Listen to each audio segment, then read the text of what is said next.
Hello, my name is Eric Decker. I'm an Ashridge accredited coach, and I've worked as a coach accreditor for the Ashridge Accreditation Process for several years now. And I really look forward to this opportunity to talk to you about really what that process is like and maybe demystify it a bit, because I suppose a lot of people are wondering, what is it like, how does it feel to go through it, and what can you do to maybe increase your chances. So let me just talk you through how I see it, and I think what could be helpful to you. I think I like to use the analogy of taking a photographic snapshot. If you're like me, you take photographs, sometimes you get lucky and you take a really good, sharp photograph, and very clear, you can see what's going on there. And other times, depending on your skill and depending on the conditions of the day, it can be quite fuzzy, out of focus, can't really see what's going on. So one of the best things that you can do is actually provide us with good, clear information and data about yourself as a coach. Now, before the coach accreditation day itself, you will have done an awful lot of work and preparation to get your submission elements together.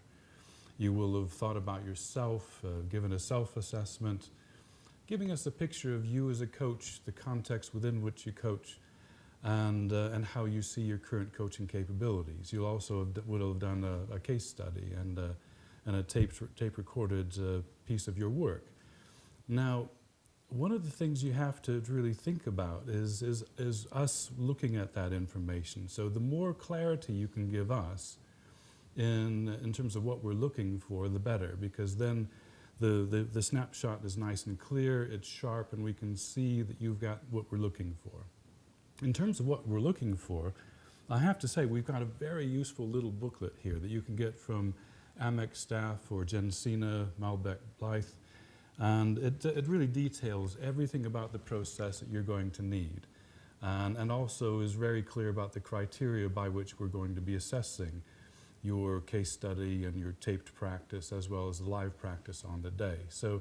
So there's nothing mystical, there's nothing hidden about this. It's a very transparent process. You'll know what's expected, and therefore you should be able to kind of offer a good view to us about who you are as a coach and how you go about it.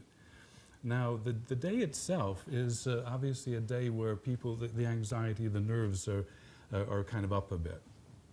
And I can assure you that we as assessors and also the program administrators, your colleagues as well as the volunteers on the day, will do whatever we can to support you so that you feel comfortable enough to kind of give it your best shot. And I think by giving us the best shot, we are getting more of that kind of clarity and a good focus of you as a coach.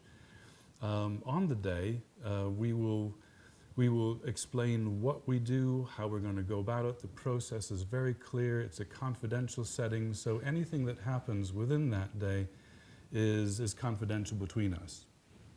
Now, at the end of that day, very often people who are successful feel fantastic. In fact, I've had my hand almost shaken off at the end of the day because people are so elated and feeling good about having passed the status of being an Ashridge coach is something people feel really good about. And remembering that this is an approved EMCC program, that actually says something. So that's really good news. However, if you don't pass, it's not a disaster. In fact, there's no shame in that at all. A certain percentage really don't pass the first time around. Probably, and I think from my experience, probably the people who haven't passed the first time around have probably learned the most. Developmentally, they get a huge amount of the feedback that we provide, resubmit, and everything is fine. And a huge amount of learning actually takes place. So I think the thing that I would like to convey to you is to try to reframe this process as much as you can in your mind, as this is not a test so much as it's also an opportunity to take stock of you, your capabilities at this stage of your life and at this stage of your career, and a chance to learn an awful lot about yourself through the eyes of others like myself and my fellow assessors, and to use that data, use that information to become an even better coach. So I invite you onto this process and wish you the very best.